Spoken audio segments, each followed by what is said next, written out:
السلام عليكم ورحمة الله وبركاته. هذا أرضي تهي مسويديسي سؤاشان فصلك أرضada kula dhigata tiradooda intay rabtaa la ekaato waxa ku jira 2 ama 3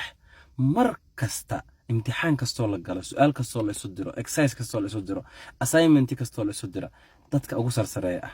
maxay ardaydan sameynayaan oo ay ugu duwan yihiin ardayda kale su'aasha hada isweydiisid jawaabteeda waxa ku soo baxaysa hadii aadan adiga kamid ahayn dadka darajooyinka ugu sarsareeya iskuulka imtixaanka keenay ama classka jaamacadda ka keenay ama assignmentka dadka ugu fiican ah su'aashaas marka isweydiiso waxa ku soo baxaya waxa ay dadka ay sameynayaan wax ka duwan waxa jirta oraah caan baxday oo ah hadaad rabto inaad dadka ka duwanaato adigana waa inaad sameysaa waxa ay dadka sameynayaan si ka duwan inaad u sameyso waxaysan sameynin inaad sameyso sida u sameeyaan si ka duwan inaad sameyso taas ayaa keenaysa ardayda dhan waxay ka sameeyeen fasalka la imaado macalinka la hor fariisto laakiin ardaydan buwaagtooda ay soo qaadanayaan fasalka soo fariisanayaan dadka sarsaraan sheegaya waxay sameeyaan wax ka duwan ardayda kale waxay sameeyaan kow markii daraasado fara badan la sameeyay kow waxyaabaha la isku raacay waxa kamid ah ardaydaas ay sameeyaan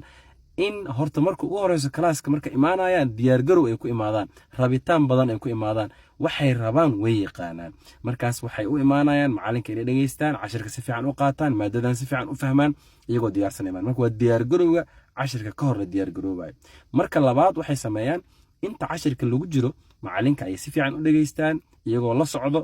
ujeedadii marka hore u imaadeen oo ahaa inay cashirkan si fiican u fahmaan qodobka saddexaad markii laga baxo fasalka oo guryaha la tago waxay leeyihiin waqti ay dib ugu noqdaan cashirka idan halkii cashir oo adiga laga yaabo inaad ku mashquushay markaad fasalka fadhiday waxyaabo kale oo maskaxdaada ku jiray oo distraction ama jeedin ah ardayga fiican oo kaalmaha hore galay oo dadaalay ama waxbarashada ku guuleystay 3 heer ayuu cashirka marsiyaa intuusan imaanin ka hor soo fiiriya maanta maxaa qaadanaynaa ujeedooyinka la leeyahay maxay tahay